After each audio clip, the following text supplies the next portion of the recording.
Gujarat rights. Gujarat అల్లర్లలో 1000 మందికి పైగా ప్రజలు చనిపోయారు.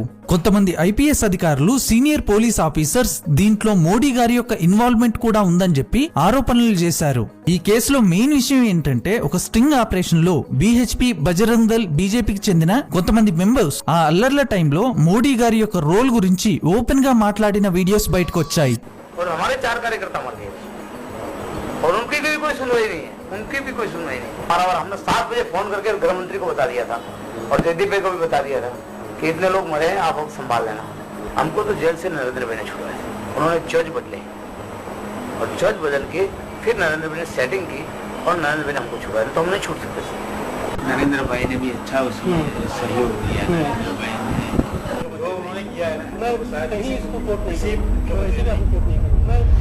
కానీ తర్వాత సుప్రీంకోర్టు మోడీ గారికి క్లీన్ చిట్ ఇచ్చింది. ఎలాంటి తప్పు చేయలేదని కాదు, ఈయనకి ఎగనెస్ట్ గా ఎలాంటి ఎవిడెన్స్ లేదని ఈయనకి క్లీన్ చిట్ ఇచ్చింది. దీని తర్వాత ఈ కేసులో మోడీ గారి ఇన్వాల్వ్మెంట్ కూడా ఉందని చెప్పి ఆరోపించిన ఐపీఎస్ ఆఫీసర్ మీద 30 ఏళ్ల కిందటి కేసు రీఓపెన్ చేసి ఆయన్ని జైలుకు పంపించారు. గుజరాత్ రాయిట్స్ వీళ్ళ వాదనలో అతిపెద్ద ఆయుధం ఏంటంటే, హిందువులు కోపంగా ఉన్నారు, వాళ్ళని అడ్డుకోవద్దని అప్పట్లో సీఎంగా ఉన్న మోడీ పోలీసులకి ఆర్డర్ వేశారని ఒక పోలీస్ ఆఫీసర్ చెప్పాడు కదా అని. ఆ ఆఫీసర్ పేరు సంజీవ్ భట్ అండి. ఆయన ఏమన్నాడంటే, అల్లర్లు మొదలైనప్పుడు మోడీ తన ఇంట్లో పెట్టిన మీటింగ్లో నేను ఉన్నాను, ఆ మీటింగ్లోనే మోడీ పోలీసుల్ని యాక్షన్ తీసుకోవద్దు అన్నాడని. సో కానీ సిట్ దర్యాప్తులో అసలు ఆ మీటింగ్ సంజీవ్ భట్ వెళ్ళనే లేదని తెలియదండి. మరి ఆ మీటింగ్లో ఉన్న మిగతా టాప్ పోలీస్ అధికారులు చివరికి ఆ రోజు సంజీవ్ భట్ని కారులో తీసుకెళ్లిన ఆయన సొంత డ్రైవర్ కూడా అండి, మాస్టర్ అసలు ఆ మీటింగ్కే వెళ్ళలేదని సాక్ష్యం కూడా చెప్పారు కదా. అంటే మోడీని ఇరికించడానికి ఒక ఐపీఎస్ ఆఫీసర్ పచ్చి అబద్ధం ఆడాడని కోర్టు దర్యాప్తులను తేలిపోయింది. ఇక్కడే వాళ్ళ వీడియోలో జనాల్ని పిచ్చోలు చేసి లాజిక్ కూడా వాడుతున్నారు. మోడీకి వ్యతిరేకంగా మాట్లాడినందుకు ఆ పోలీస్ ఆఫీసర్ని అన్యాయంగా ఏదో 30 ఏళ్ల నాటి పాత కేసులు ఇరికించి జైల్లో వేశారని సింపతి కొడుతున్నారు. కానీ ఆ పాత కేసు ఏంటో తెలుసండి. ఫస్ట్ ఆఫ్ ఆల్ 1990లో జరిగిన ఒక lockup death, custodial death case. Sanjiv Bhatt అప్పుడు ఒక జిల్లా ఎస్పీగా ఉన్నప్పుడు ప్రభుదాస్ వైష్ణవి అనే వ్యక్తిని అరెస్ట్ చేసి పోలీసులతో చిత్రహింసలు పెట్టి కొట్టడం వల్ల ఆ వ్యక్తి చనిపోయాడు. ఆ చనిపోయిన వ్యక్తి కుటుంబం 30 ఏళ్లుగా కోర్టు చుట్టూ తిరిగి పోరాడితే ఆధారాలన్నీ రుజువై ఆ లాకప్ డెత్ కేసులో కోర్టు ఆయనకు జీవిత ఖైదు వేసింది. అలాగే ఇంకో కేసు, ఒక అమాయకుడైన లాయర్ మీద డ్రగ్స్ కేసు పెట్టి అన్యాయంగా ఇరికించినందుకు ఇంకో 20 ఏళ్ళు శిక్ష పడింది. అంటే ఒక వ్యక్తిని లాకప్ లో కొట్టి చంపిన కేసుకు, లాయర్ మీద డ్రగ్స్ పెట్టిన కేసుకు కోర్టులు శిక్షలు వేస్తే దాని వీళ్ళు అయ్యో మోడీకి ఎదురు తిరిగినందుకు జైల్లో వేశారని ఎంత అందంగా వక్రీకరిస్తున్నారో చూడండి. ఇక 2022లో సుప్రీంకోర్టు ఈ కేసుకు ముగింపు పలుకుతూ ఒక సంచలనమైన కామెడీ చేసింది. కొందరు వ్యక్తులు, ఎన్జిఓలు అసంతృప్తితో ఉన్న పోలీస్ ఆఫీసర్లు కలిసి ఉద్దేశపూర్వకంగా తప్పుడు సాక్ష్యాలు సృష్టించి అమాయకులను ఇరికించి ఈ కేసును 20 ఏళ్ల పాటు సజీవంగా ఉంచారు.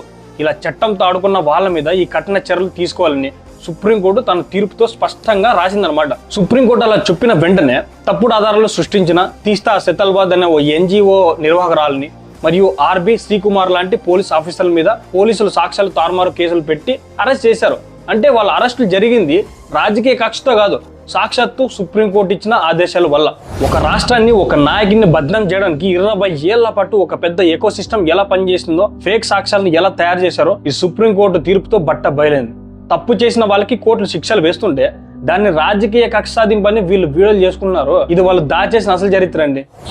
2014 ఎలక్షన్ క్యాంపెయిన్ లో మోడీ గారు విదేశాల్లో దాచిన బ్లాక్ మనీని ప్రతి పైసా కూడా తీసుకొస్తాం, అది తీసుకొస్తే ప్రతి కుటుంబానికి 15 లక్షలు ఇవ్వచ్చు, మేము అధికారంలోకి వస్తే 100 రోజుల్లోనే టాస్క్ ఫోర్స్ వేస్తాం, ఒక్క పైసా కూడా వదలమని చెప్పాడు.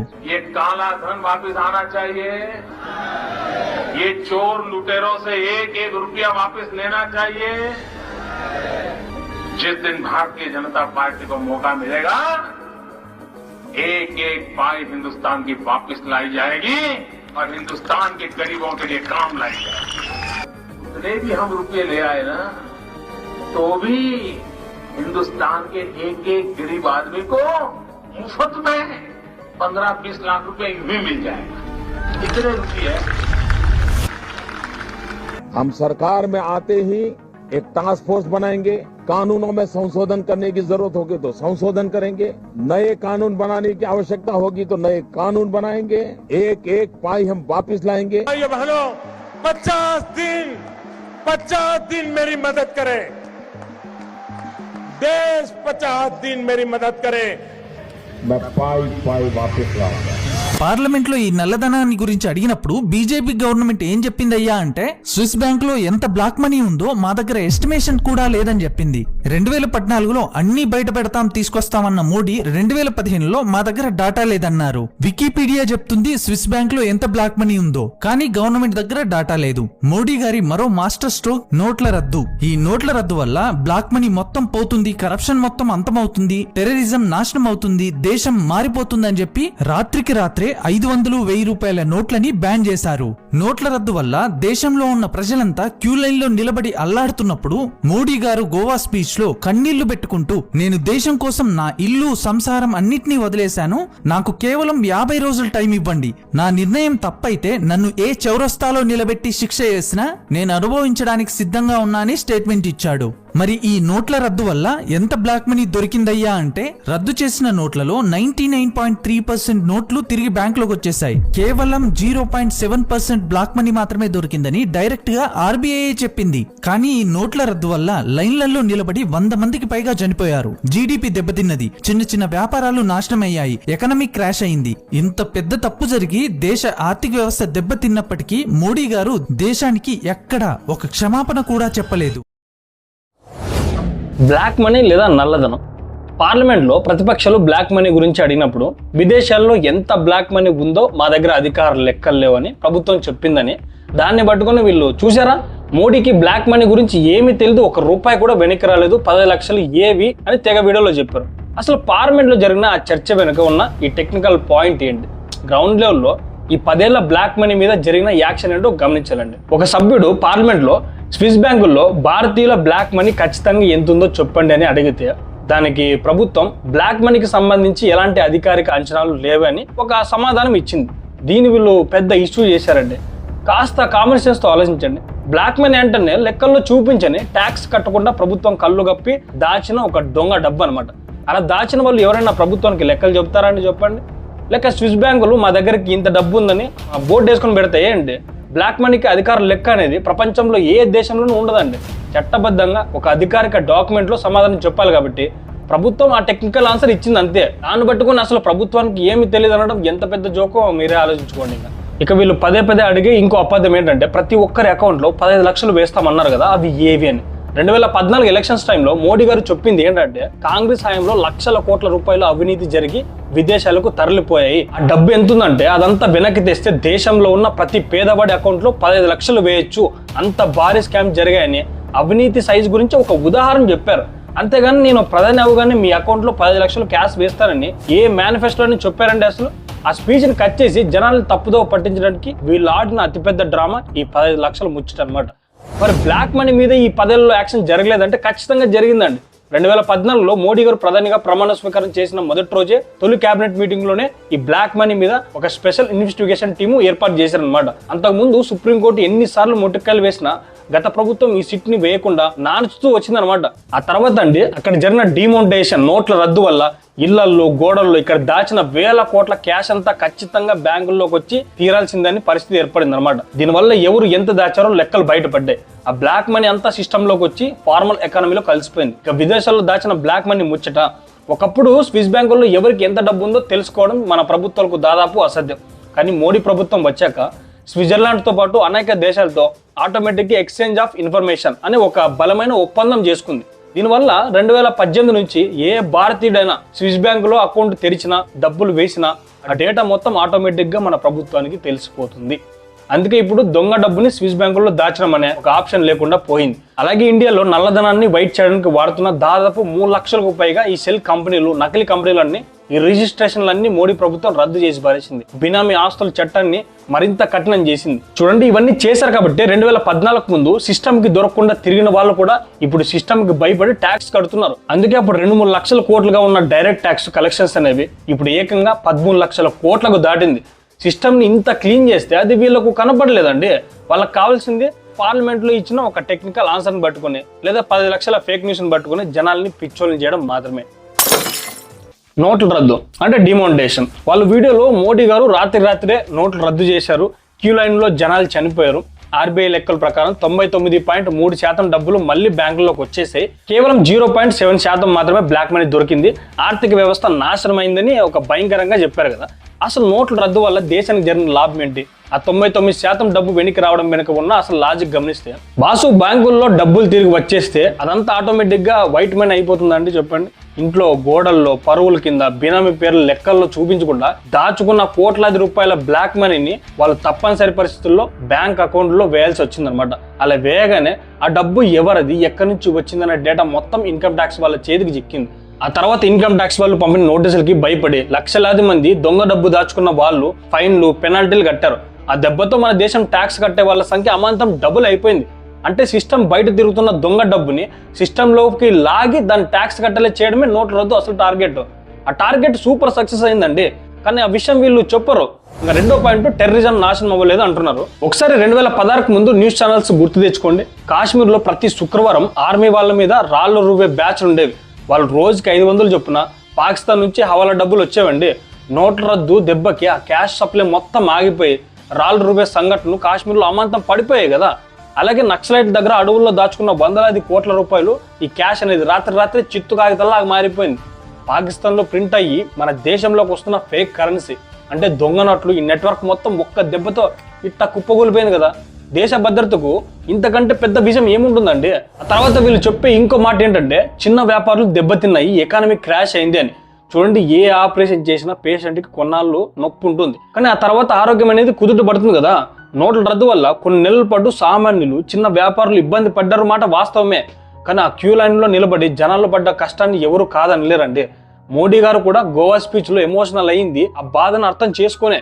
కానీ దానివల్ల వచ్చిన లాంగ్ టర్మ్ రిజల్ట్ ఏంటో చూడండి. ఇవాళ రోడ్ల మీద పకోడీలు అమ్మే బండి దగ్గర నుంచి కిరాణా కొట్టు, ఆటో వాళ్ళ వరకు ప్రతి ఒక్కరి చేతిలో యూపీఐ స్కానర్ ఉంది. ఫోన్ పే, గూగుల్ పే వాడుతున్నారండి. ప్రపంచంలోనే అత్యధిక డిజిటల్ ట్రాన్సాక్షన్ జరుగుతున్న ఒక దేశంగా ఇండియా టాప్ ప్లేస్లో ఉంది. అంటే ఏ క్యాష్ మీద అయితే బ్లాక్ మనీ పుడుతుందో ఆ క్యాష్ వాడకాన్ని తగ్గించి ఎకానమీ డిజిటల్ వైపు నడిపించిన మాస్టర్ స్ట్రోక్ ఈ రోడ్లు నద్దండి.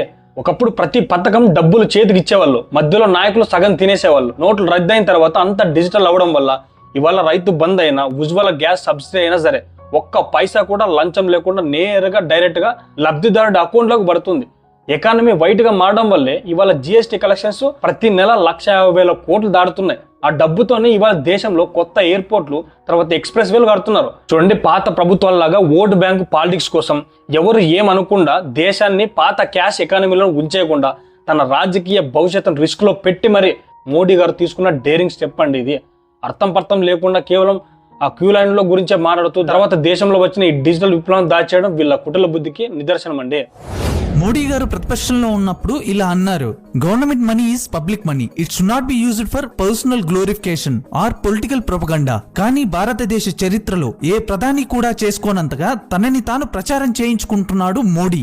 రాజస్థాన్ లో రేషన్ బ్యాగ్స్ మీద మోడీ ఫోటో కోసం 13 కోట్లకు పైగా ఖర్చు చేశారు. రేషన్ బియ్యం కూడా బ్రాండింగ్ మెటీరియల్ అయిపోయింది. ఈయనొక్కడే కాదు, ప్రస్తుతం అందరూ నాయకులు ఇలాగే తయారయ్యారు. యూపీలో రేషన్ ప్యాకెట్స్, ఆయిల్, సాల్ట్ మీద కూడా మోడీ ఫోటోస్. ట్యాక్స్ పేయర్ మనీతో ట్యాక్స్ పేయర్ కే మోడీ ఫోటోని డెలివరీ చేస్తుంది government. Central government railway stations లో మోడీ ఇమేజ్ ఉన్న సెల్ఫీ బూతులను పెట్టడానికి ఒక్కొక్క 3D బూత్ కోసం 6.5 లక్షల రూపాయలు ఖర్చు చేశారు. టెంపరరీ బూత్ కోసం 1.5 లక్షలు ఖర్చు చేశారు. రైల్వే స్టేషన్ లో ప్యాసింజర్ కి కావాల్సింది clean toilets, train on time కి రావడం. కానీ గవర్నమెంట్ ఇచ్చింది మోడీ సెల్ఫీ పాయింట్స్. ప్రతి పథకం మీద Modi photo. Ram Mandir opening time లో కూడా రాముడి కటౌట్ కి సమానంగా మోడీ కటౌట్. అంతటితో ఆగకుండా స్వయంగా బాలరాముణ్ణి మోడీ గారు వేలు పట్టుకొని తీసుకెళ్తున్నట్టుగా Modi photos. Covid vaccine certificate మీద కూడా మోడీ ఫోటోస్. పిల్లల స్కూల్ బ్యాగ్ల మీద కూడా మోడీ ఫోటోస్. సైనిక స్థావరాల్లో కూడా మోడీ ఫోటోస్. పెట్రోల్ బంకుల దగ్గర కూడా మోడీ ఫోటోస్. ఆఖరికి వాటర్ ట్యాంకర్ల మీద కూడా మోడీ ఫోటోస్. ఎక్కడ చూసినా మోడీ మోడీ. ఇక డెత్ సర్టిఫికేట్ ఒక్కటే మిగిలింది. ఇంతకు ముందు ఎంతో మంది నాయకులు పీఎంలుగా చేశారు, కానీ మరి ఈ రేంజ్ లో ఎవరు చేయలేదు. మీరు అబ్జర్వ్ చేస్తే దేనికోసమైతే కార్యక్రమం జరుగుతుందో దానికన్నా మోడీ ఫోటోనే పెద్దగా ఉంటది. ఒక రిపోర్ట్ ప్రకారం లాస్ట్ 11 సంవత్సరాల్లో మోడీ గవర్నమెంట్ 6,000 కోట్ల రూపాయల పబ్లిక్ మనీని జస్ట్ అడ్వర్టైజ్మెంట్స్ కోసం ఖర్చు చేసింది. అంటే రోజుకి 1.5 కోట్ల ట్యాక్స్ పేయర్ డబ్బుని మోడీ గారు ప్రచారం కోసం ఖర్చు చేశారు. ఏంటయ్యా, 10 ఏళ్లలో మోడీ గారు 6,491 కోట్లు కేవలం తన ప్రచారం కోసం తగిలేశారని ఒకసారి క్యాల్కులేటర్ తీసి బుర్ర పెట్టి ఆలోచిద్దాం. 10 ఏళ్లలో 6,500 కోట్లు అంటే సంవత్సరానికి దాదాపు 650 కోట్లు. మన దేశ జనాభా 140 కోట్లు. అంటే ఒక సంవత్సరంలో ఒక మనిషికి ప్రభుత్వం పథకాల గురించి తెలియజేయడానికి పెడుతున్న ఖర్చు కేవలం 4 రూపాయల 60 పైసలు.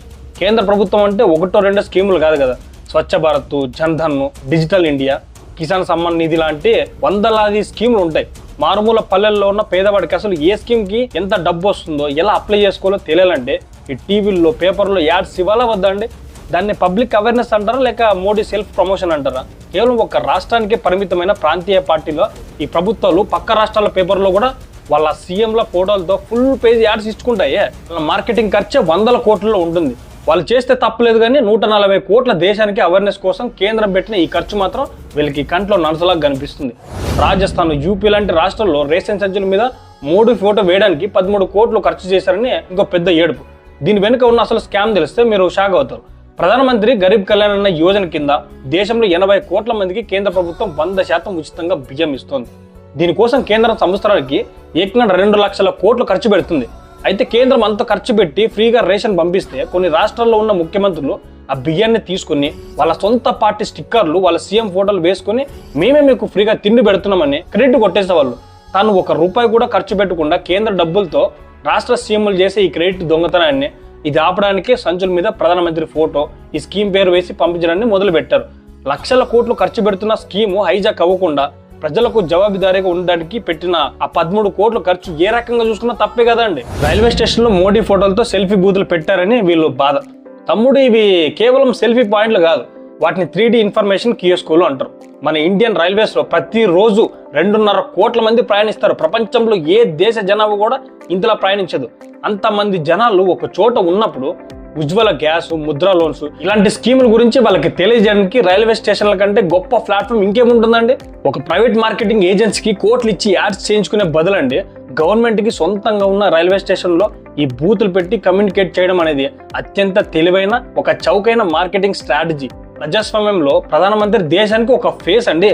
ఏ పార్టీ అధికారంలో ఉంటే ఆ ప్రధాని ఫోటోని ఆ పథకాలకు ప్రతినిధిగా ఉంటుంది. దాన్ని తప్పుపట్టడం ఏంటి?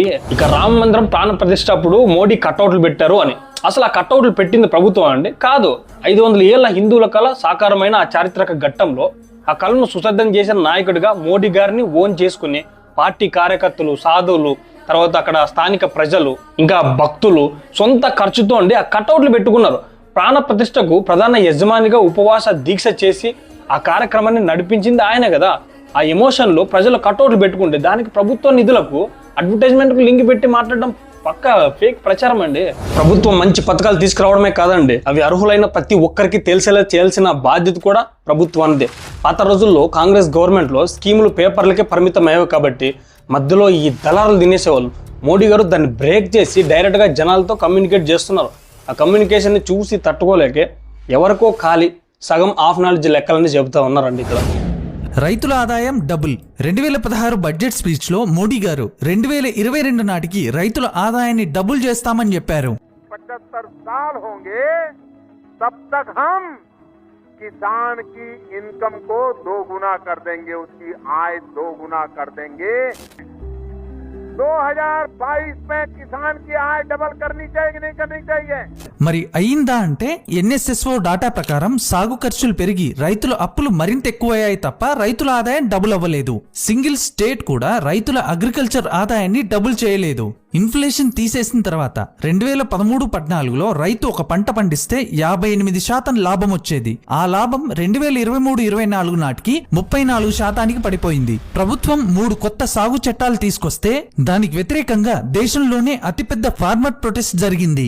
దాదాపు 1 ఇయర్ పాటు జరిగిన ఈ ప్రొటెస్ట్ లో 700 మందికి పైగా రైతులు చనిపోయారు. ఇంతమంది చనిపోయిన తర్వాత లాస్ట్ కి మోడీ గారు ఆ చట్టాల్ని వెనక్కి తీసుకున్నారు.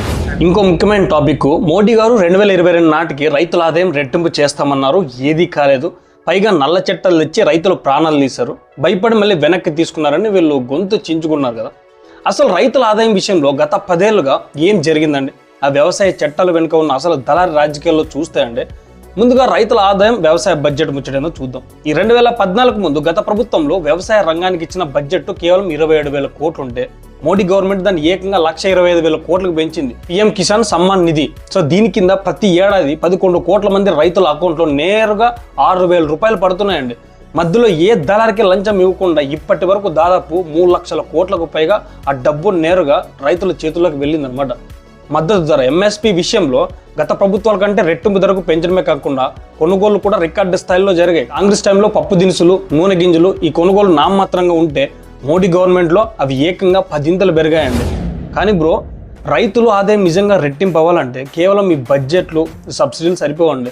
70 ఏళ్ల పాతబడిపోయిన వ్యవసాయ విధానంలో ఒక చారిత్రాత్మకమైన ఒక మార్పు కావాలి. వ్యవసాయాన్ని ఒక లాభసాటి వ్యాపారంగా మార్చాలి. ఆ మార్పు కోసమే రైతుల ఆదాయాన్ని శాశ్వతంగా పెంచడానికి మోడీ ప్రభుత్వం ఆ 3 వ్యవసాయ చట్టాలను తీసుకొచ్చిందండి. అసలు చట్టాల్లో ఏముందండి? దళారీ వ్యవస్థను రద్దు చేసి రైతులు పండించిన పంటను దేశంలో ఎక్కడైనా ఎవరికైనా తనకు నచ్చిన ధరకు అమ్ముకునే స్వేచ్ఛనివ్వడమే ఆ చట్టాల ఉద్దేశం అండి. 1 నేషన్ 1 మార్కెట్. ప్రైవేట్ పెట్టుబడులను వ్యవసాయంలోకి వస్తే కోల్డ్ స్టోరేజ్లు వస్తాయి, రైతులకు టెక్నాలజీ అందుతుంది. మరి ఈ చట్టాలు ఎందుకు వ్యతిరేకించారు? ఈ చట్టాల వల్ల ఎవరికి నష్టం? దేశంలో ఉన్న 80% చిన్న సన్నకారు రైతులకు కాదండి. పంజాబ్, హర్యానా లాంటి రాష్ట్రాల్లో కోట్లు గడిస్తున్న బడా దళారులకు, రాజకీయ నాయకులు, బినామీలుగా ఉండే మండీ ఏజెంట్లకండి. సో రైతులు డైరెక్ట్గా అమ్ముకుంటే వీళ్ళకి వచ్చే వేల కోట్ల కమిషన్ లాగిపోతాయి కదండి. అందుకే వాళ్ళు అమాయక రైతులను రెచ్చగొట్టి వాళ్ళ చేతికి డబ్బులు ఇచ్చి ఢిల్లీ బోర్డర్లో కూర్చోబెట్టి ఒక పెద్ద పొలిటికల్ నాటకం ఆడారండి. ప్రభుత్వం ఆ ఆందోళనకారులతో ఎన్నోసార్లు చర్చలు జరిపింది. చట్టాల్లో మీకు ఎక్కడ అభ్యంతరం ఉంటే అక్కడ మార్పు చేస్తామని బతిమలాడిందండి.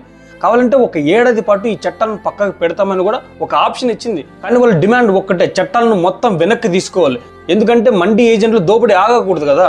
సో ఈలోపు ఈ ఉద్యమం వాడుకుని దేశంలో అల్లరి సృష్టించడానికి కొన్ని ఉగ్రవాద ఖలిస్తాన్ శక్తులు ఎంటర్ అయ్యాయండి. ఎర్రకోట మీదుగా దాడులు చేసే స్థాయికి వెళ్లారు వాళ్ళు. అప్పుడు దేశ భద్రత, శాంతి భద్రత దృష్ట్యా ఒక తపస్విలాగా మోడీ గారు దేశ ప్రజలకు క్షమాపణలు చెప్పి ఆ చట్టాలను వెనక్కి తీసుకున్నారు. నా తపస్సులో ఏదో లోపం ఉండిపోయింది, కొంతమంది రైతులకు నేను ఈ చట్టాల గురించి మంచిగా వివరించలేకపోయానంటూ తన రాజధర్మాన్ని పాటించారు తప్ప ఎవరికో భయపడి కాదండి. ఇక్కడ అసలైన లాజిక్ ఏంటంటే, ఎవరైతే రైతుల ఆదాయం భారీగా పెరగడానికి ఉపయోగపడే అద్భుతమైన చట్టాలను అడ్డుకొని అల్లరి సృష్టించి రద్దు చేయించారో ఇవాళ వాళ్ళే సిగ్గు లేకుండా రైతుల ఆదాయం ఎందుకు రెట్టింపు కాలేదని మోడీ గారిని ప్రశ్నిస్తున్నారు. మీరేమో చట్టాలు లేస్తే రానివ్వరు, దళారీ వ్యవస్థను తీసేస్తామంటూ ఒప్పుకోరు, తీరా రీఫార్మ్స్ ఆగిపోయాక మళ్ళీ మోడీని విమర్శిస్తారు. ఇదెక్కడ న్యాయం బాసు? మన దేశ భవిష్యత్తును, రైతుల జీవితాలను మార్చే ఒక గొప్ప అవకాశాన్ని ఈ ప్రతిపక్షాలు, దళారీ రాజకీయాలు నాశనం చేసేయండి. రూపీ వాల్యూ 2014 ముందు రూపీ వాల్యూ పడిపోతున్నప్పుడు మోడీ గారు అగ్రెసివ్ గా ఇలా అన్నారు. मैं शासन में बैठा हूं, मुझे मालूम है इस प्रकार से रुपया इतनी तेजी से गिर नहीं सकता. अरे नेपाल का रुपया नहीं गिरता है, बांग्लादेश की करेंसी नहीं गिरती है, पाकिस्तान की करेंसी नहीं गिरती, श्रीलंका की करेंसी नहीं गिरती. क्या कारण है हिंदुस्तान का रुपया पतला होता जा रहा है? ये जवाब देना पड़ेगा आपको. देश आपसे जवाब मांग रहा है. కానీ బీజేపీ గవర్నమెంట్ వచ్చిన తర్వాత కూడా రూపాయి విలువ పడిపోతూనే ఉంది. 2014లో $1 విలువ 60 రూపాయలు, కానీ ఇప్పుడు 95 రూపాయలు దాటింది. రూపాయి వాల్యూ పడిపోతే మనకేం ఇబ్బంది అంటారా? మన కరెన్సీ వాల్యూ $1 పడిపోతే సంవత్సరానికి జస్ట్ ఆయిల్ మీదే 10 నుంచి 13 వేల కోట్ల రూపాయల్ని మనం ఎక్కువ ఖర్చు చేయాల్సి ఉంటది. మన కరెన్సీ వాల్యూ $1 పడిపోవడం వల్ల ఇండియాకి యావరేజ్ గా రోజుకి 400 కోట్ల రూపాయల నష్టం వస్తుంది. రూపాయి వాల్యూ పడిపోవడం వల్ల లాస్ట్ ఇయర్ ఫారెన్ ఇన్వెస్టర్స్ మన ఇండియన్ స్టాక్ మార్కెట్ నుంచి 1,50,000 కోట్ల ఇన్వెస్ట్మెంట్స్ ని విత్డ్రా చేసుకున్నారు. ఈ సంవత్సరం అయితే రికార్డ్ బ్రేకింగ్. జస్ట్ 4 నెలల్లో 2.2 లక్షల కోట్లని ఫారెన్ ఇన్వెస్టర్స్ విత్డ్రా చేసుకున్నారు. లాస్ట్ ఇయర్ మన కరెన్సీ పాకిస్తాన్ కన్నా దారుణంగా పర్ఫామ్ చేసింది అంటే పరిస్థితి ఏ రకంగా ఉందో మీరే అర్థం చేసుకోండి. డాలర్ రేటు పెరిగిపోయి రూపాయి పడిపోయింది, ఫారెన్ వాళ్ళు షేర్ మార్కెట్ నుంచి పారిపోతున్నారని ముచ్చట. సామాన్యుడికి ఎకనామిక్స్, డాలర్ లెక్కలు ఎట్ట పడితే అట్ట సగం నిజాలు చెప్పి భయపెట్టేస్తున్నారు వీళ్ళు. అసలు నిజం ఏందో ఊరి కథలాగా మీకు ఈజీగా అర్థమయ్యేలా చెప్తాను చూడండి. వీళ్ళు చెప్పే మెయిన్ ముచ్చట ఏంటంటే, 2014లో 60 రూపాయలు ఉన్న డాలర్ రేటు అమాంతం పెరిగిపోయింది, రూపాయి దారుణంగా పడిపోయింది. సరే, రేట్ ఎందుకు పెరిగిందంటే సింపుల్గా చెప్పాలంటే, అమెరికా వాడు బ్యాంకులు వడ్డీ రేట్లను అమాంతం పెంచేశాడు. అప్పుడు ఏమవుతుందండి చెప్పండి? మన ఊర్లో ఎవడైనా ఎక్కువ వడ్డీ ఇస్తానంటే మన డబ్బులన్నీ వాడి దగ్గర దాస్తాం కదా. ప్రపంచంలో ఉన్న డబ్బున్న వాళ్ళంతా వాళ్ళ దేశాల్లో డబ్బులు తీసేసి అమెరికా డాలర్లో ఇన్వెస్ట్ చేయడం మొదలు పెట్టారనమాట. దెబ్బకంటే డాలర్ వాల్యూ బంగారం కంటే ఫాస్ట్గా పెరిగిపోయింది. దీని దెబ్బకు జపాను, బ్రిటన్ ఇలాంటి పెద్ద పెద్ద దేశాల కరెన్సీలు కూడా సగానికి సగం పడిపోయాయండి. ఒక పక్క జపాన్ యెన్ను 50% పడిపోతే మన రూపాయలు మాత్రం చాలా స్ట్రాంగ్గా నిలబడింది. మన రూపాయి పడిపోలేదు, ప్రపంచం మొత్తంలో డాలర్ బలం పెరిగిపోయింది. ఇది వీళ్ళు చెప్పరండి. డాలర్ రేటు మారితే రోజుకు 400 కోట్ల నష్టం వస్తుందని నాన్నకి ఒక్క వైపు మాత్రమే చూపించారే. అవును, మనం పెట్రోలు, డీజిల్ కోసం ఆయిల్ ఈ వేరే దేశాల నుంచి కొనుక్కుంటాం కాబట్టి డాలర్ రేటు పెరిగితే మనకు ఇంపోర్ట్ బిల్లు పెరుగుతుంది కాబట్టి ఇది ఫ్యాక్టే. కానీ దీనికి ఇంకో సైడ్ కూడా ఉందండి. మన ఊర్లో ఒక రైతు బయట నుంచి ఎరువు కొంటే అది ఖర్చు అవుతుంది. అదే పండించిన పంటను టౌన్లో ఎక్కువ రేటుకి అమ్ముకుంటే లాభమే కదా. అలాగే మన దేశం నుంచి వేరే దేశాలకు అమ్మే సాఫ్ట్వేర్ సర్వీసులు, ఈ మందులు, వ్యవసాయ ఉత్పత్తుల వల్ల వచ్చే లాభం ఏడబోయిందండి. 2014లో మన ఐటీ ఎక్స్పోర్ట్స్ $100 బిలియన్ ఉంటే ఇప్పుడు అవి $250 బిలియన్ దాటేసి. డాలర్ వాల్యూ పెరిగినప్పుడు మన ఐటీ కంపెనీలకు అమెరికా నుంచి వచ్చే ఆదాయం ఈ రూపాయల్లో మార్చుకున్నప్పుడు అంటే చాలా ఎక్కువ వస్తుంది కదా. $1కి ఒకప్పుడు $60 వస్తే ఇప్పుడు $95 వస్తున్నాయి. దానివల్ల మన ఐటీ కంపెనీలు లాభపడి ఇక్కడ మనోళ్ళకు ఉద్యోగాలు పెరిగాయి. ఒక సైడ్ కొనేదానికి ఖర్చు పెరిగితే ఇంకో సైడ్ అమ్మేదానికి లాభం వస్తున్న బేసిక్ లాజిక్ కూడా మర్చిపోతున్నారండి వీళ్ళు. అసలు వీళ్ళు వీడియోలో చాలా ఎమోషనల్గా చెప్పిన ఇంకో పాయింట్, ఫారిన్ ఇన్వెస్టర్లు 1,50,000 కోట్లు మన షేర్ మార్కెట్ నుంచి వెనక్కి తీసుకున్నారు, పరిస్థితి చాలా దారుణంగా ఉందని చెప్పారంట. ఇది వినడానికి చాలా భయంగా ఉంది కదా. దీన్ని కూడా సింపుల్గా చెప్తాను చూడండి. మన ఇంట్లో ఒక కిరాయిదారుడు ఉన్నారండి. వాడు ఇల్లు ఖాళీ చేసిపోతే మన ఇల్లు కూలిపోతుందా? లేదు కదా. అలాగే ఫారెన్ వాళ్ళు వాళ్ళ లాభాలు వాళ్ళు వెనక్కి తీసుకొని వెళ్ళిపోయారు. ఒకప్పుడు వాళ్ళు వెళ్ళిపోతే మన షేర్ మార్కెట్లో కుప్ప కూలిపోయామండి. కానీ ఇప్పుడు మన మార్కెట్ కూలిపోయిందంటే లేదండి, ఆల్ టైమ్ హైకి వెళ్ళి రికార్డు బద్దలు కొట్టింది. ఎందుకంటే వాళ్ళు అమ్మిన షేర్లను మన దేశీయ ఇన్వెస్టర్లు అంటే మనలాంటి సామాన్య జనాలు ప్రతి నెల కట్టే దాదాపు 20,000 కోట్ల సిప్ డబ్బులతో మనోళ్ళే కొనేశారండి. లాస్ట్ ఇయర్ ఫారెన్ వాళ్ళు అమ్మేస్తే మనోళ్ళు ఏకంగా 2 లక్షల కోట్ల పైన మార్కెట్లో ఇన్వెస్ట్ చేశారు.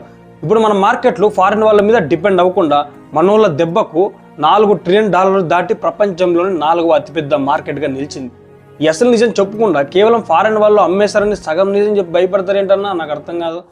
వీళ్ళ వీడియోలో వేసిన లాస్ట్ పంచైతే నాకు నవ్వాలో ఏడవాలో అర్థం కాదు. లాస్ట్ ఇయర్ మన కరెన్సీ పాకిస్తాన్ కన్నా దారుణంగా పర్ఫామ్ చేసింది అంటే పరిస్థితి ఏ రకంగా ఉందో మీరే అర్థం చేసుకోవాలి. లాస్ట్ ఇయర్ మన కరెన్సీ పాకిస్తాన్ కన్నా దారుణంగా పర్ఫామ్ చేసిందంట.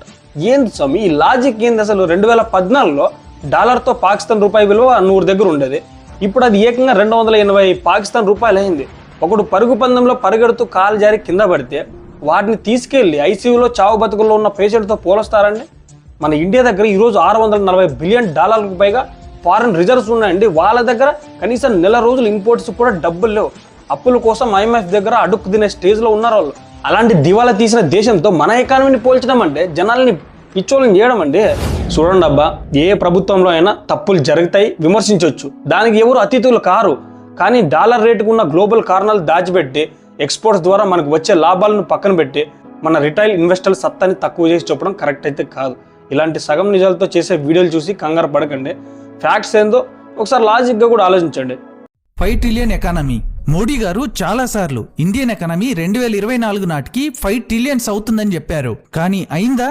అవ్వలేదు. హోంమంత్రి అమిత్ షా గారు 1 సంవత్సరం పెంచి 2025 నాటికి 5 ట్రిలియన్ ఎకానమీ అవుతామన్నారు. కానీ అదన్నా అయిందా? అవ్వలేదు. ఇప్పుడు 2026, ఇప్పుడు కూడా సేమ్ అదే ముచ్చట. ఇప్పుడు నిర్మలా సీతారామన్ గారు, నితిన్ గడ్కరీ గారు 2027 నాటికి ఇండియా 5 ట్రిలియన్ ఎకానమీ అవుతుందని చెప్తున్నారు. మన ఎకానమీ 5 ట్రిలియన్లు దాటుడేమో గానీ రీసెంట్ గా Taiwan stock market value Indian stock market వాల్యూని దాటేసింది. జస్ట్ 2 కోట్ల జనాభా ఉండే తైవాన్, ఢిల్లీలో ఉండే జనాభా కన్నా తక్కువ జనాభా ఉండే తైవాన్ ఇండియన్ స్టాక్ మార్కెట్ ని 6వ ప్లేస్ కి తోసేసింది. మోడీ గారు 2024 నాటికి 5 ట్రిలియన్లు అన్నారు, రాలేదు. అమిత్ షా 2025 అన్నారు, రాలేదు. ఇప్పుడు 2027 అంటున్నారు అని వీడియోలో భలే ఎక్సెక్కలు ఆడారు. కానీ మధ్యలో ఏం జరిగిందో వీళ్ళు కావాలని మర్చిపోయారండి. దీన్ని మీకు అర్థమయ్యేలా చెప్తాను వినండి. మనం ఒక ఇల్లు కట్టుకోవాలి అని ఒక టార్గెట్ పెట్టుకుంటాం. తీరా స్లాబ్ వేసే టైంకి ఒక పెద్ద తుఫాన్ వచ్చి ఊరంతా మునిగిపోతే మనం ఇల్లు అనుకున్న టైంకి పూర్తి చేయగలమండి? అవ్వదు కదా. సరిగ్గా ఇక్కడ కూడా అదే జరిగిందండి. 2019లో ఈ టార్గెట్ పెట్టుకున్న తర్వాత 100 ఏళ్లకు ఒకసారి వచ్చే కరోనా మహమ్మారి వచ్చి ప్రపంచం మొత్తం 2 ఏళ్ళు లాక్డౌన్లోకి వెళ్ళిపోయింది. ఫ్యాక్టరీలు బంద్, బిజినెస్లు బంద్. ఆ తర్వాత రష్యా ఉక్రెయిన్ యుద్ధం మొదలైంది.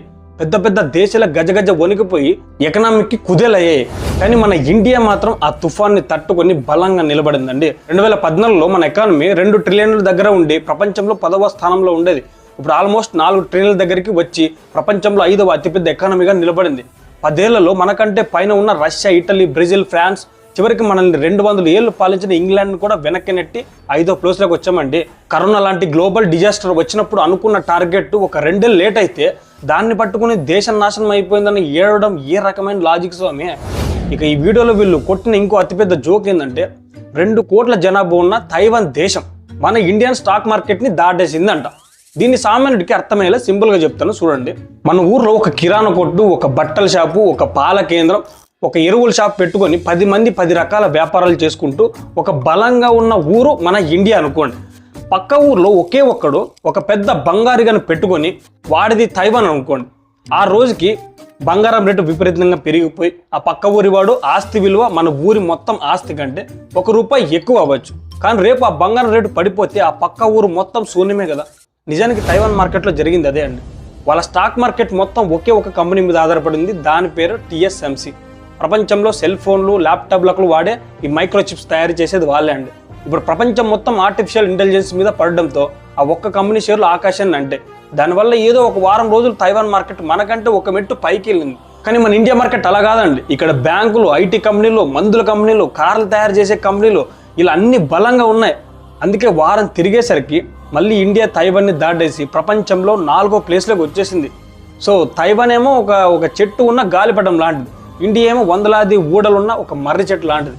ఒక కంపెనీ ఉన్నోడితో 100 రంగాలు ఉన్న మన దేశాన్ని పోల్చి తక్కువ చేసి మాట్లాడడం జనాల్ని తప్పుదో పట్టించడమే అవుతుంది.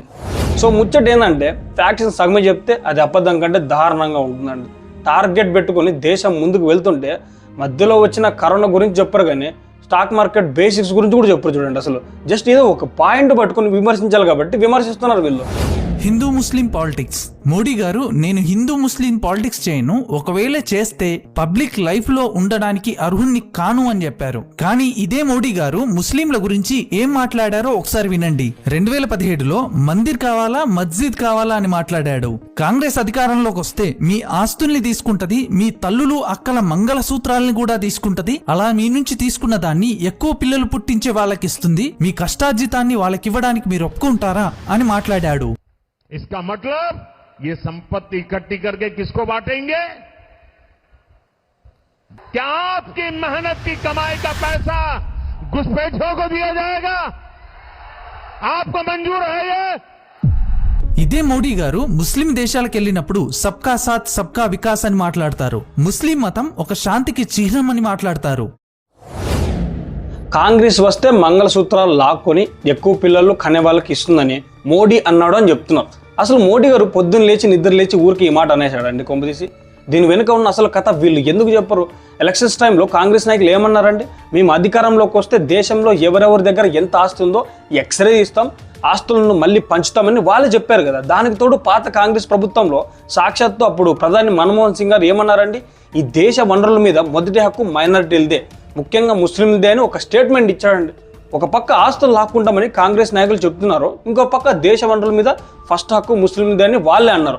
ఈ 2 పాయింట్లను కలిపి కాంగ్రెస్ వస్తే మీ కష్టార్జితాన్ని లాక్కొని వాళ్ళ ఓట్ బ్యాంక్ కి పంచుతారు, జాగ్రత్త అని మోడీ గారు జనాలకి అలర్ట్ చేశారండి. ఇందులో కాంగ్రెస్ వల్ల ఓట్ బ్యాంక్ పాలిటిక్స్ ని పబ్లిక్ లో ఎక్స్పోజ్ చేయడం ఉందే తప్ప పని కొట్టుకుని మత రాజకీయం చేయడం ఏముంది సమయం అసలు. ఇంకా 2వ పాయింట్, 2010లో మందిర్ కావాలా, మసీద్ కావాలని అడిగారు అంటున్నారు. 7 దశాబ్దాలుగా మన దేశంలో అయోధ్య రామ్ మందిర్ అనేది ఒక పెద్ద ఎమోషనల్, దాన్ని కోర్టుల చుట్టూ తిప్పి రాజకీయం చేసి అడ్డుకుంది ఎవరండి? ఎలక్షన్స్ లో ప్రజల ఎమోషన్స్ కి కనెక్ట్ అయ్యేలా మాట్లాడడం అనేది పాలిటిక్స్ లో ప్రతి నాయకుడు చేసేది. కానీ ఇక్కడ మీరు చూడాల్సింది మాటలు కాదు, చేతలండి. మందిరం కడతామని చెప్పి సుప్రీంకోర్టు ద్వారా లీగల్ గా దేశంలో ఎక్కడ ఒక చిన్న మత కల్లోలం కూడా జరగకుండా, రక్తం చుక్కు చిందించకుండా ఆ సెన్సిటివ్ ప్రాబ్లమ్ ని సాల్వ్ చేసిన విధానం చూడాలి అప్పుడు. ఇక 3వ పాయింట్ అయితే, ముస్లిం దేశాలకు పోయినప్పుడు మోడీ గారు శాంతి వచనాలు చెప్తారు, సబ్కా సాత్ సబ్కా వికాస్ అంటారు, ఇక్కడేమో వేరే రకంగా మాట్లాడతారని వీళ్ళు ఏడు. అసలు దేశం లోపల జరిగే పాలిటిక్స్ బయట దేశాలతో పెట్టుకునే సంబంధాలకి అంటే ఫారెన్ పాలసీకి తేడా తెలియకపోతే ఎట్టా అబ్బా చెప్పండి. మన ఊర్లో మన పక్కింటోడితో మనకు పంచాయతీ ఉండొచ్చు, కానీ టౌన్కి పోయి బిజినెస్ చేసేటప్పుడు అక్కడ వ్యాపారితో నవ్వుతూ డీల్ చేసుకుంటాం కదండి. దుబాయ్, సౌదీ అరేబియా ఇలాంటి దేశాలతో మనకు లక్షల కోట్ల వ్యాపారాలు ఉందండి. మనకు కావాల్సిన ఆయిల్ వాళ్ళే ఇస్తున్నారు కదా. మనోళ్ళు లక్షల మంది అక్కడ పని కూడా చేస్తున్నారు. అక్కడికి పోయి మన దేశానికి పెట్టుబడులు తేవడం అనేది ఒక ప్రధానిగా ఆయన బాధ్యత. అంతర్జాతీయ వేదికల మీద దౌత్యం వేరు, గల్లీలో జరిగే ఎలక్షన్స్ రాజకీయం వేరండి. ఇకపోతే దేశంలో సబ్కా సాత్ సబ్కా వికాస్ అంటే అందరితో కలిసి అందరి అభివృద్ధి అనేది అబద్ధమని వీళ్ళ ఫీలింగ్. ఒక లాజిక్ ఆలోచించండి స్వామి. మోడీ గవర్నమెంట్ వచ్చిన తర్వాత దేశవ్యాప్తంగా 80 కోట్ల మందికి ఉచిత రేషన్ ఇస్తున్నారు కదా. కిసాన్ సమ్మాన్ నిధి కింద రైతులకి డబ్బులు వేస్తున్నారు. PM ఆవాస్ యోజన కింద పేదలకు ఇల్లు కట్టిస్తున్నారు. స్వచ్ఛ భారత్ కింద మరుగుదొడ్లు కట్టించారు కదా. ఈ స్కీమ్లు ఇచ్చేటప్పుడు నువ్వు హిందువా ముస్లిమా అని అప్లికేషన్లో ఎప్పుడైనా అడిగారా అండి? చూడండి, రేషన్ షాప్లో నిలబడిన ఒక పేద హిందువుకి ఎంత బియ్యం వస్తుందో ఒక పేద ముస్లిం కూడా అంతే వస్తుంది కదా. ముద్ర లోన్లలో కానీ గ్యాస్ సిలిండర్లో కానీ మొత్తం చూసి పథకాలు ఆపిన దాఖలు ఎక్కడైనా ఉన్నాయండి? పథకాలు ఇచ్చేటప్పుడు కులం మతం చూడకుండా అందరినీ సమానంగా చూసినప్పుడు సబ్కా సాత్ సబ్కా వికాస్ నిజం ఎట్టా కాకుండా పోతుంది. ముచ్చట ఏంటంటే అపోజిషన్ వాళ్ళు చేసే ఓట్ బ్యాంక్ పాలిటిక్స్ కౌంటర్ వేయడానికి కూడా మత విద్వేషాలు రెచ్చగొడుతున్నారని కలర్ పూసి జనాల్ని భయపెట్టడమే వీళ్ళ టార్గెట్ అనమాట. స్పీచ్ల్లో ఏ పదం పట్టుకొని ఎట్టా తిప్పుదామని వెతకడం మానేసి గ్రౌండ్లో అమలు అవుతున్న స్కీముల్లో ఏమైనా తేడా ఉందని చూస్తే నిజమేంటో మీకే అర్థం అవుతుంది.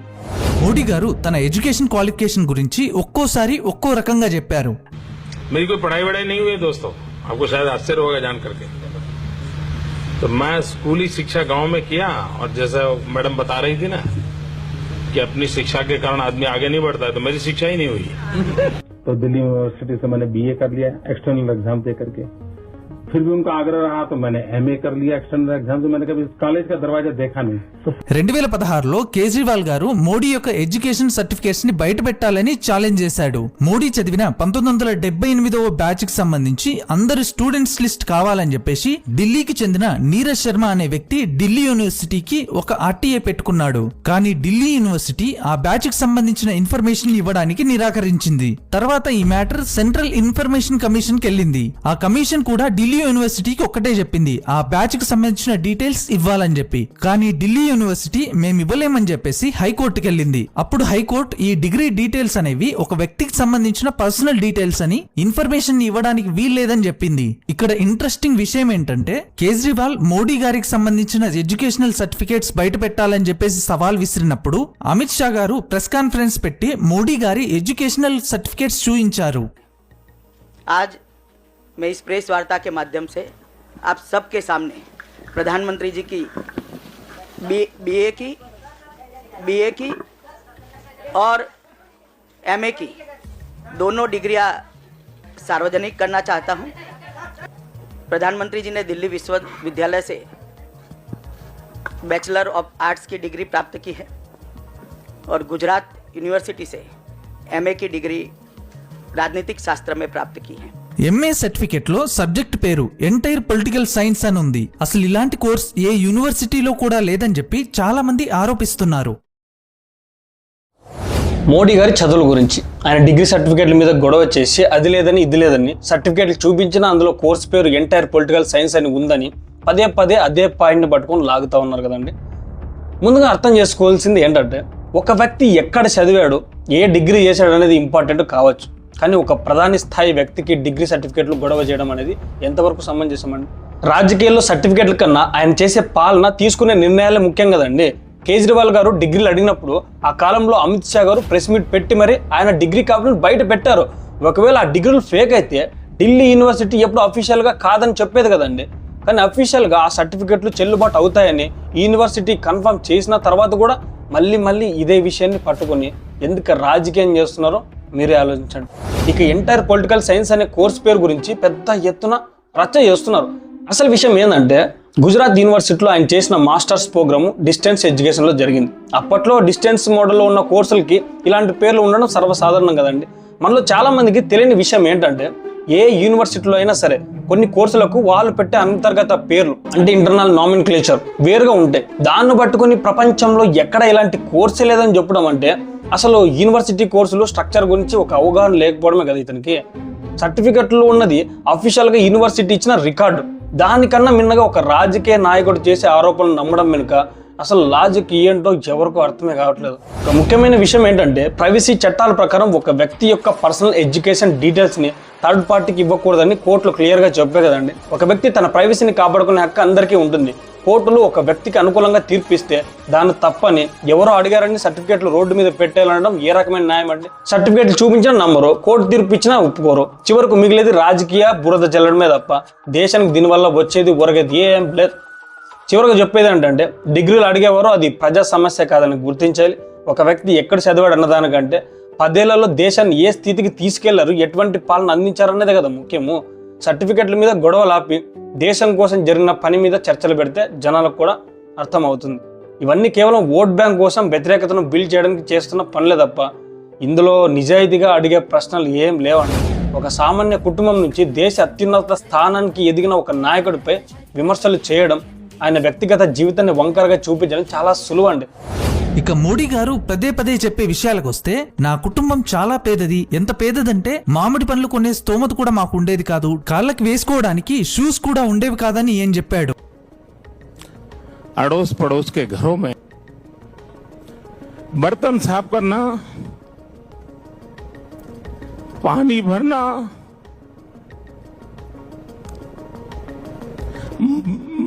मजदूरी कर रहा।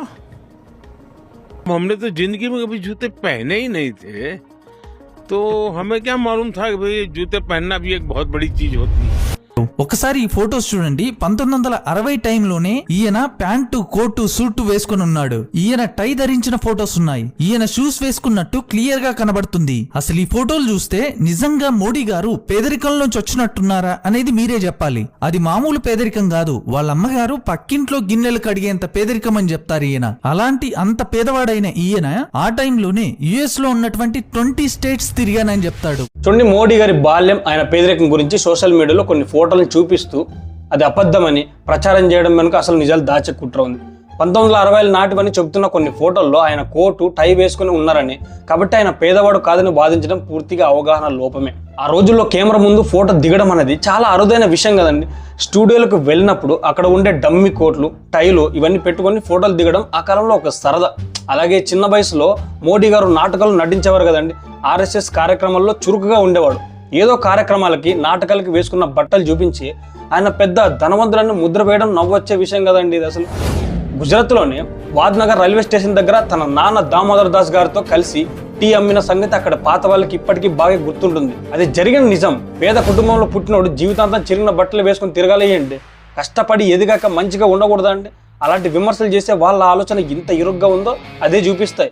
అంత పేదరికంలో ఉన్నాడు, అమెరికాలో 20 రాష్ట్రాలు ఎలా తిరగాడని అడగడం కూడా ఒక పెద్ద అవగాహన లేని ప్రశ్నే. మోడీ గారు అమెరికా వెళ్ళింది చిన్నప్పుడు తన జేబు డబ్బులతోనో కాదండి.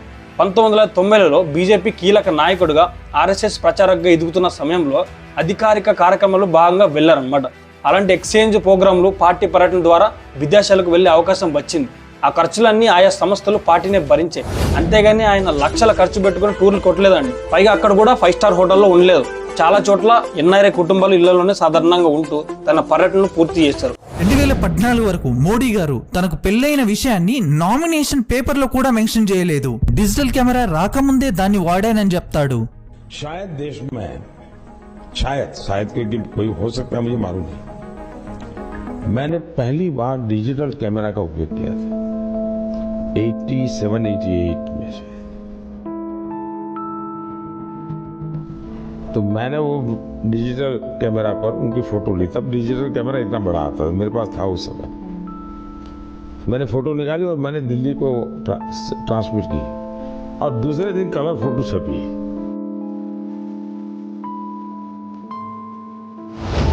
ఇక 2014 వరకు తన పెళ్లి విషయం దాచిపెట్టారు, అబద్ధం చెప్పారనేది కూడా చాలా మంది చేసే ఒక తప్పుడు ప్రచారమే.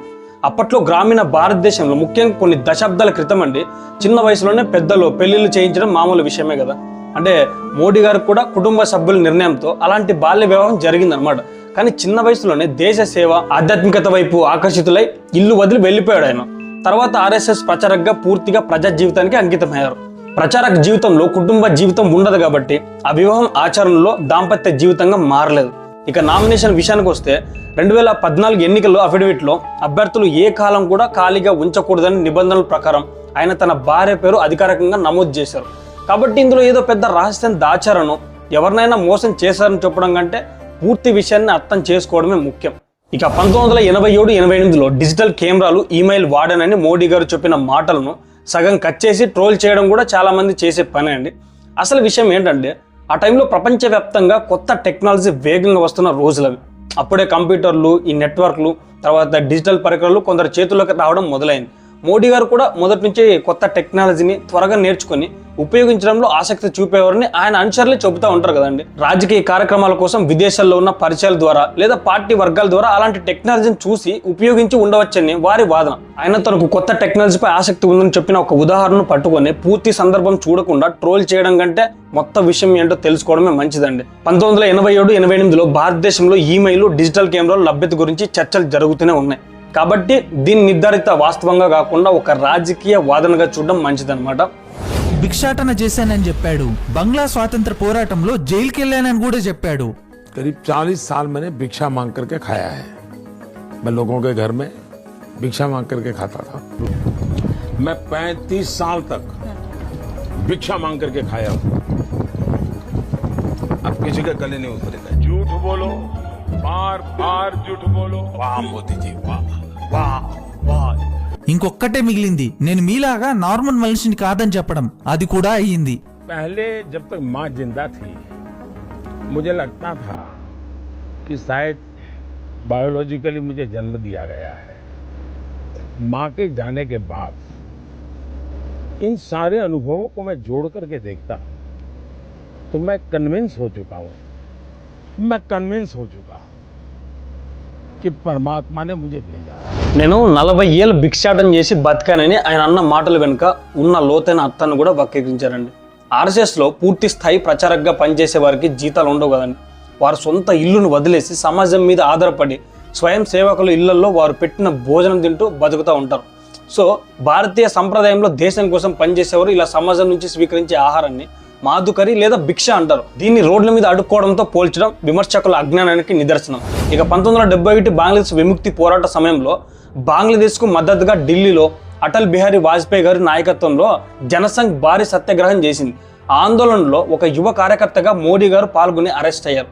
ఈ విషయాన్ని సాక్షాత్తు బంగ్లాదేశ్ ప్రభుత్వం గుర్తించండి ఆయన ప్రధాని అయ్యాక బంగ్లాదేశ్ విముక్తి పోరాట గౌరవ పురస్కారాన్ని కూడా అందించింది. అంతర్జాతీయంగా ఒక దేశం గుర్తించిన చరిత్రను కూడా అబద్ధం అనడం ఎంతవరకు సమంజసమండి? నేను భగవంతుని చేత పంపబడ్డానని ఆయన అన్న మాటలో అహంకారంగా ప్రొజెక్ట్ చేస్తున్నారే. ఆ ఇంటర్వ్యూని పూర్తిగా చూస్తే తన తల్లి మరణించిన తర్వాత ఆయన పడిన భావోద్వేగం అందులో కనిపిస్తుందండి. నన్ను కన్న తల్లి దూరమైంది, ఇప్పుడు నన్ను భౌతికంగా ఈ భూమి మీదకి తెచ్చిన బంధం కూడా తెగిపోయింది కదా, ఇక నా జీవితం కేవలం ఆ పరమాత్మ ఇచ్చిన ఒక లక్ష్యం కోసమే, దేశ సేవ కోసమే అని ఒక యోగిలాగా ఆయన చెప్పిన వేదాంతాన్ని ఒక అహంకారపు మాటగా మార్చడం చాలా నీచమైన రాజకీయ కుట్ర అండి. 2016లో ఒక ర్యాలీలో మాట్లాడుతూ నేను పకీర్ని ఒక సంచి వేసుకుని వెళ్ళిపోతా భుజం మీద అని చెప్పేసి అన్నాడు. ज्यादा से ज्यादा ये मेरा क्या कर लेंगे भाई? नहीं बताइए क्या कर लेंगे? अरे हम तो फकीर आदमी है, झोला लेके चल पड़ेंगे जी. ఈయన ఎంత సాధారణ జీవితం గడుపుతాడు అంటే 10 లక్షల రూపాయల సూట్లు, లక్షల రూపాయల విలువ చేసే వాచీలు, లక్షల రూపాయల విలువ చేసే సన్ గ్లాసెస్. ఒక సాధువు ఇంత సాధారణ లైఫ్ బతకడం నేను ఎక్కడా చూడలేదు. తాను ఫకీర్ అని చెప్పుకుంటూ 10 లక్షల సూటు, లక్ష విలువైన వాచ్లు ఎలా వాడతారు అనేది ఇతగాడే విమర్శ. ఆ నరేంద్ర దామోదర్ దాస్ మోడీ అని రాసి ఉన్న సూటు ఆయన కొనుక్కున్నది కాదండి. దాన్ని ఒక ఎన్ఆర్ఐ వ్యాపారవేత్త ఆయనకు బహుమతిగా ఇచ్చారు. మోడీ గారు దాన్ని కేవలం ఒక్కసారి మాత్రమే వేసుకున్నారు. ఆ తర్వాత ఆ సూట్ను వేలం వేస్తే దానికి 4.5 కోట్ల రూపాయలు వచ్చాయి. ఆ డబ్బును మొత్తం నమామి గంగే పథకానికి, గంగా నది ప్రక్షాళనకు ఇచ్చేశారు. ఒక ప్రధానమంత్రిగా విదేశీ పర్యటనకు వెళ్ళినప్పుడు భారతదేశ గౌరవం తగ్గకుండా ఆయన హుందాగా కనిపించాలి కదా. ఆయనకు వచ్చే బహుమతులన్నింటినీ ప్రభుత్వ తోషాఖానాకు అప్పగించి వాటిని వేలం వేసి ప్రతి పైసను ఆడపిల్లల చదువులకు, ప్రజా ప్రయోజనాలకు ఖర్చు చేస్తున్న ఏకైక ప్రధాని నరేంద్ర మోడీ గారు అండి. మోడీ గారు ఎక్కువ సార్లు చెప్పింది నేను రైలు డబ్బాలలో తిరిగి చాయ్ అమ్మేవాణ్ణి అని. मित्रों, मैं बचपन में रेल के डिब्बे में चाय बेचता था. ఒక వ్యక్తి ఛాయ్ అమ్మడంలో తప్పులేదు, కానీ ఒక పేద ఛాయ్ వాలా ప్రధాని అవ్వడం నచ్చకే టార్గెట్ చేస్తున్నారని, ఛాయ్ వాలా 10 సంవత్సరాలు పాలించాడని చెప్పి అదే విషయాన్ని పదే సెంటిమెంట్ గా వాడుకోవడం తప్పు. మన దేశంలో ఇంతకన్నా ఎక్కువ పేదరికం నుంచి వచ్చిన చాలా మంది లీడర్స్ ఉన్నారు. శాస్త్రి గారు స్కూల్ కి వెళ్ళడానికి పడవకి డబ్బులు లేకపోతే రోజు గంగా నది ఈదుకుంటూ స్కూల్ కి వెళ్లేవాడు. చనిపోయే నాటికి ఈయనకి సొంత ఇల్లు కూడా లేదు. 3 సార్లు ముఖ్యమంత్రిగా పనిచేసిన కామరాజ్ గారు చిన్నప్పుడు కిరాణా షాప్ లో కూలీగా పనిచేశాడు. సొంత ఇల్లు లేదు, బ్యాంక్ బ్యాలెన్స్ లేదు, కాళ్ళకి చెప్పులు లేకుండా నడిచేవాడు. ఈయన చనిపోయినప్పుడు ఈయన జేబులో జస్ట్ 100 రూపాయల లోపే ఉన్నాయి. బీహార్ ముఖ్యమంత్రి కర్పూరి ఠాకూర్ గారు ఈయన ఎప్పుడూ చిరిగిన కుర్తానే వేసుకునేవాడు. ఆయన చనిపోయే వరకు ఆయన ఇల్లు కేవలం ఒక చిన్న మట్టి గుడిసె. వీళ్ళెవ్వరూ వాళ్ళు పడ్డ కష్టాన్ని సింపతి కోసం, ఓట్ల కోసం వాడుకోలేదు. కానీ మీరు ఢిల్లీ బాధితురాలి పేరు చెప్పి ఓట్లు అడిగారు.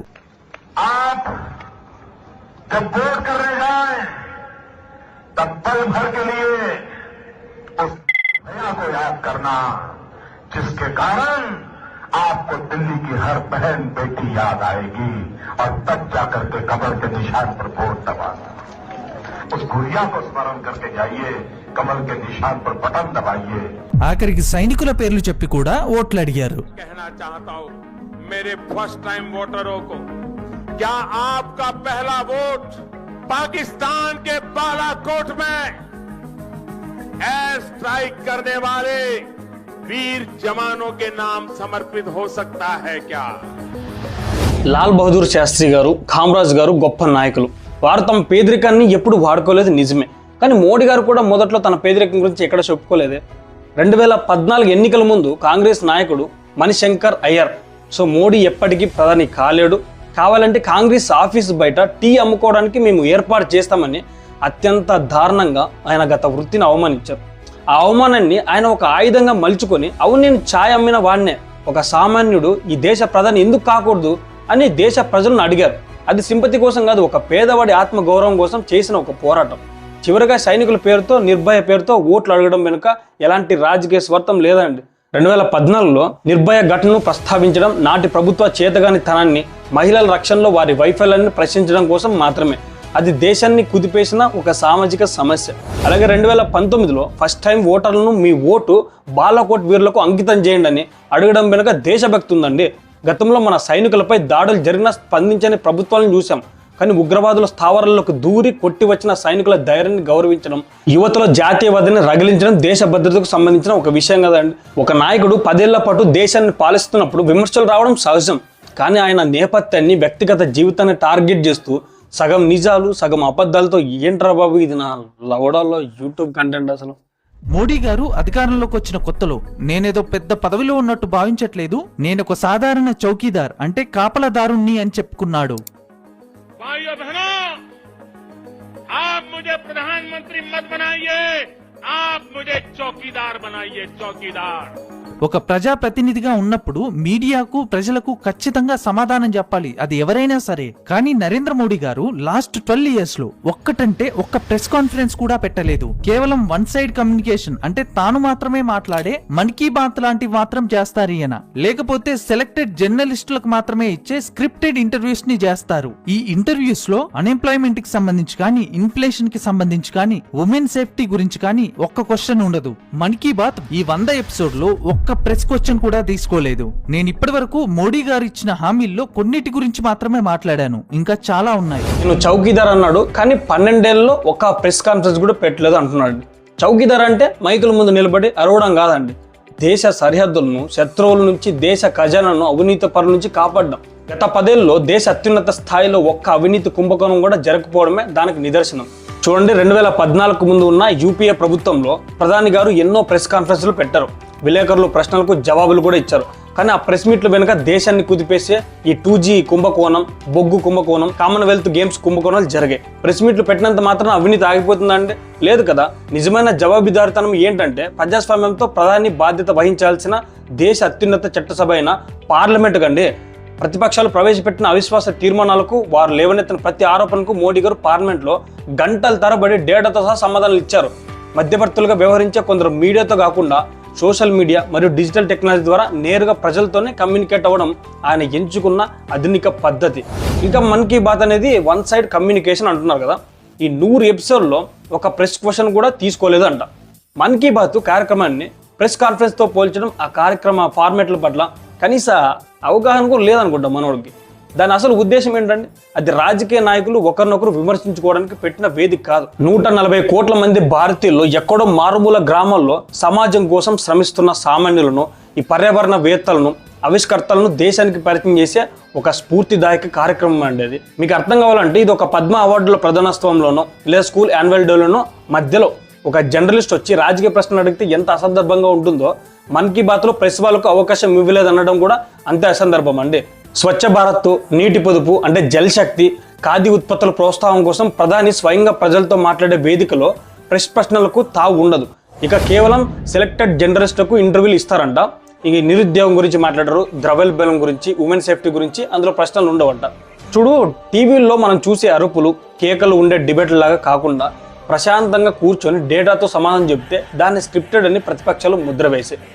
జాతీయ, అంతర్జాతీయ మీడియా సంస్థలకు అని కానీ నెట్వర్క్ 18, ఇండియా టుడే, ఫైనాన్షియల్ టైమ్స్కి ఆయన ఇచ్చిన ఇంటర్వ్యూల్లో ఈ కఠినమైన ప్రశ్నలకు ఆయన సూటిగా సమాధానాలు చెప్పారండి. నిరుద్యోగం గురించి ఉండదు అంటున్నారు కదా, ఆయన చాలా ఇంటర్వ్యూస్లో ప్రభుత్వ ఉద్యోగాలు మాత్రమే ఉపాధి కాదు ఆయన స్పష్టం చేశారనమాట. ఈపీఎఫ్ఓ డేటా ప్రకారం గత 10 ఏళ్లలో ఎన్ని కోట్ల కొత్త ఉద్యోగాలు సృష్టించబడ్డాయో లెక్కలు చూపించారు. అలాగే ముద్ర యోజన, సో దీని కింద పూచీకత్తు లేకుండా 40 కోట్ల మందికి పైగా లోన్లు ఇచ్చి వారికి కిరాణా షాపులు, చిన్న చిన్న వ్యాపారాలతో స్వయం ఉపాధి పొందేలా చేయడం ఉపాధి కల్పన కాదా అని ప్రశ్నించారండి.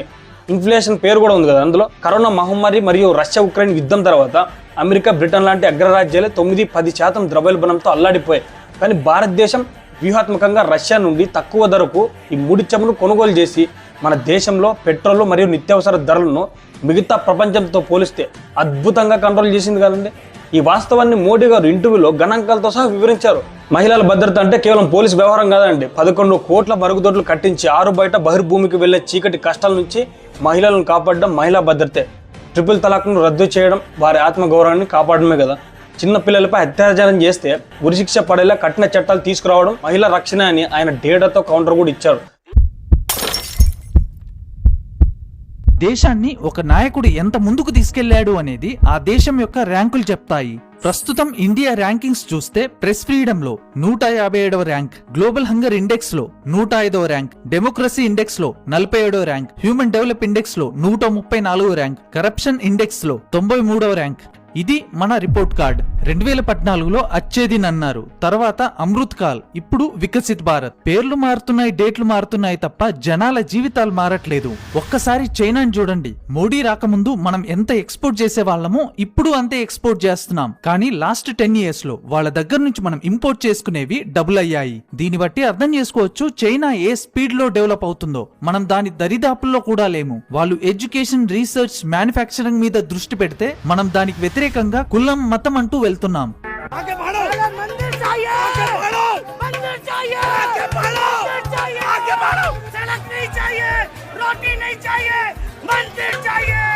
మన పర్ క్యాపిటా ఇన్కమ్ బంగ్లాదేశ్ కన్నా వెనుకబడింది. నాయకులు ఎవరైనా సరే, ఏ పార్టీ వాళ్ళైనా సరే, ఇప్పటికైనా ఈ కులాలు, మతాలు పక్కన పెట్టి జనాలకి పనికొచ్చే హామీలు ఇస్తారని, ఇచ్చిన వాటిని పూర్తి చేస్తారని ఆశిస్తూ మీ ఫ్యాక్ట్స్ ఫర్ యూ. దేశం ర్యాంకులు దారుణంగా పడిపోయాయి. Press freedom 157, hunger index 105, democracy 47. వాహ్ క్యా బాత్ హై. ఈ ర్యాంకింగ్స్ ఇచ్చేది ఐక్యరాజ్య సమితి లేదా ప్రపంచ బ్యాంక్ కాదండి, కొన్ని పాశ్చాత్య దేశాలకు చెందిన ప్రైవేట్ ఎన్జిఓలు. వీరి శాంపిల్ సైజు, వారి సర్వే విధానం అత్యంత దారుణంగా ఉంటుంది. గ్లోబల్ హంగర్ ఇండెక్స్ లో 105వ ర్యాంక్ కదా. కరోనా సమయం నుండి నేటి వరకు భారత ప్రభుత్వం పిఎం గరీబ్ కళ్యాణ్ అన్న యోజన కింద దేశంలో 80 కోట్ల మంది పేదలకు నెలకు 5 కిలోల బియ్యం, గోధుమలు ఉచితంగా ఇస్తుంది కదండి. ప్రపంచంలోనే అతిపెద్ద ఆహార భద్రతా కార్యక్రమం ఇది.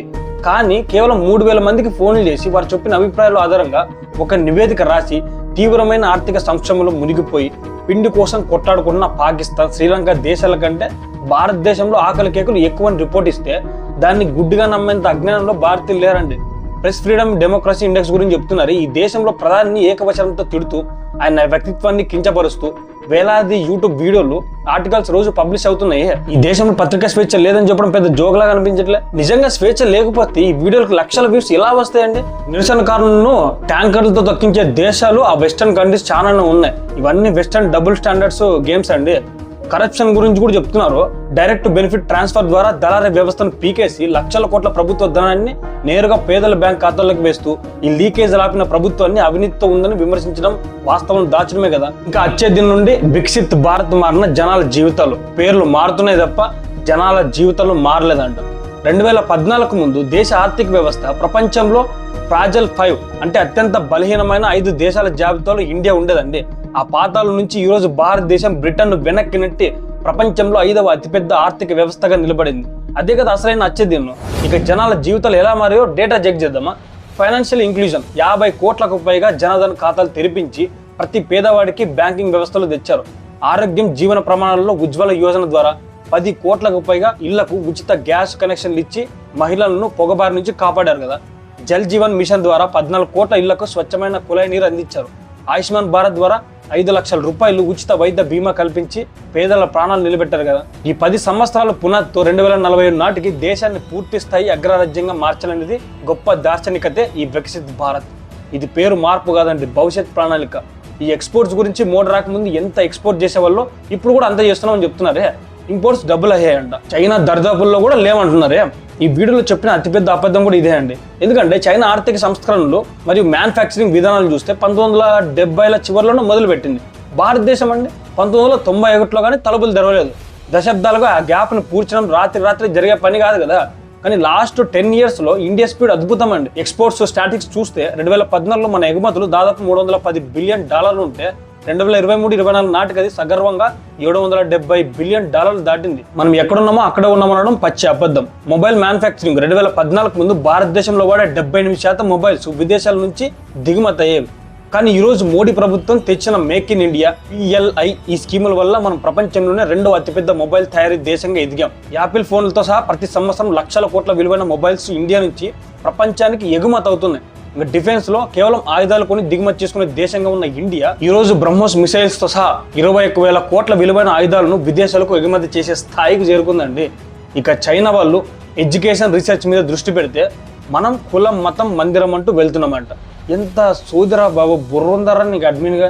మోడీ ప్రభుత్వ విధానం వికాస్ బి విరాసిత్ బి, అభివృద్ధి మరియు సాంస్కృతిక వారసత్వం. వినాలండి, అయోధ్య రామ మందిరం అనేది 500 ఏళ్ల భారతీయుల ఆకాంక్ష. దాని సుప్రీంకోర్టు తీర్పు ద్వారా రాజ్యాంగబద్ధంగా నిర్మించాం. దానివల్ల లక్షలాది మందికి పర్యాటక రంగం, సో దీని ద్వారా ఉపాధి దొరుకుతుంది కదండి. మందిరం కడుతున్నామంటే ఎడ్యుకేషన్ ఆపేసినట్లు కాదండి. ఎడ్యుకేషన్ కూడా అండి స్వతంత్రం వచ్చిన నాటి నుండి 2014 వరకు దేశంలో కేవలం 16 IIT యూనివర్సిటీలు మరియు 13 IIM యూనివర్సిటీలు ఉంటే గత 10 ఏళ్లలోనే కొత్తగా 7 IITలు 7 IIMలు నిర్మించారనమాట. ఎయిమ్స్ ఆసుపత్రుల సంఖ్య 7 నుంచి 22కు పెంచారు. దేశంలో ప్రతి వారం ఒక కొత్త యూనివర్సిటీ ప్రారంభమవుతుంది. రీసెర్చ్ టెక్నాలజీ చూస్తే మందిరాలు చుట్టూనే తిరుగుతున్న దేశం అయితే చంద్రుడి దక్షిణ ధ్రువం మీద చంద్రయాన్ 3 ఎలా దించగలిగిందండి? సూర్యుడిపై పరిశోధనలకు ఆదిత్య L1 ఎలా పంపించింది? ప్రపంచ డిజిటల్ లావాదేవీల్లో 46% కేవలం భారతదేశ UPI ద్వారానే ఎందుకు జరుగుతున్నాయండి? ఈ వాస్తవాలను దాచేసి కేవలం మతాన్ని బూచిగా చూపించడం, యువతను తప్పుదోవ పట్టించడమే కదా. ఇంకోటి ఏంది, మన పర్ క్యాపిటల్ ఇన్కమ్ బంగ్లాదేశ్ కన్నా వెనుకబడిందా? అరే బాప్రే, COVID-19 లాక్డౌన్ సమయంలో భారతదేశ ఆర్థిక వ్యవస్థ కొన్ని నెలల పాటు పూర్తిగా స్తంభించిపోయింది. జనాభా నిష్పత్తి అంటే డినామినేటర్ ఎక్కువగా ఉండడం వల్ల ఒక త్రైమాసికంలో తలసరి ఆదాయంలో బంగ్లాదేశ్ కన్నా ఒక చిన్న వ్యత్యాసం కనిపించింది. ఇప్పుడు నిజం మాట్లాడుకుందామా? నేటి వాస్తవం ఏంటి? ఈ రోజు బంగ్లాదేశ్ పరిస్థితి ఏంటి? వాళ్ళ ఆర్థిక వ్యవస్థ టెక్స్టైల్ మీద ఆధారపడి కుప్ప కూలిపోయింది. విదేశీ మారక నిల్వలు లేక IMF దగ్గర అప్పుల కోసం చేతులు దాచుతుందండి. సో ఇక్కడ రాజకీయ సంక్షోభం తారస్థాయికి చేరింది. కానీ భారతదేశ పరిస్థితి కరోనా లాంటి గ్లోబల్ డిజాస్టర్ను తట్టుకొని ఈరోజు ప్రపంచంలోనే అత్యంత వేగంగా అభివృద్ధి చెందుతున్న ప్రధాన ఆర్థిక వ్యవస్థగా భారతదేశం పరుగులు పెడుతుంది. PPP పర్చేసింగ్ పవర్ ప్యారిటీ అంటారు. దీని లెక్కను చూస్తే మన ఇండియాలో ఒక మనిషి సంపాదించే డబ్బుతో కొనగలిగే వస్తువులు, ఈ సేవలు బంగ్లాదేశ్ పాకిస్తాన్ వాళ్ళతో పోలిస్తే ఎక్కువే అండి. అంటే జేబులో ఉన్న డబ్బు విలువ మన దగ్గర కాస్త బలంగా పనిచేస్తుంది అనమాట. నాయకుల్ని ప్రశ్నించడం తప్పు కాదండి, హామీలు అడగడం కూడా తప్పు కాదు. ఏ ప్రభుత్వం అయినా 100% పర్ఫెక్ట్గా ఉండదు. కానీ ఎవరినైనా గుడ్డిగా వ్యతిరేకించాలనే ఒక ఎజెండాతో దేశం సాధించిన అభివృద్ధి అంతా శూన్యం అన్నట్టు చూపించడం మాత్రం కరెక్ట్ కాదు. అలాంటి మాటలు నమ్మి యువతలో నిరాశ, దేశం మీద చిన్న చూపు పెంచుకోవాల్సిన అవసరం కూడా లేదు. ఎవరేం చెప్పినా వినండి, కానీ చివరికి వాస్తవాలు గణాంకాలు చూసి నిర్ణయం తీసుకోండి. అప్పుడు దేశం ఏ దిశలో వెళ్తుందో, నాయకత్వం ఎంత బలంగా ఉందో మీకే క్లియర్గా అర్థమవుతుంది. ఈ యూట్యూబర్ కానీ తీసుకొని పోయి LKGలో పెట్టండి, సరిపోతుంది. సరే, థ్యాంక్ యూ ఫర్ వాచింగ్. జై హింద్, జై భారత్, వందే మాతరం.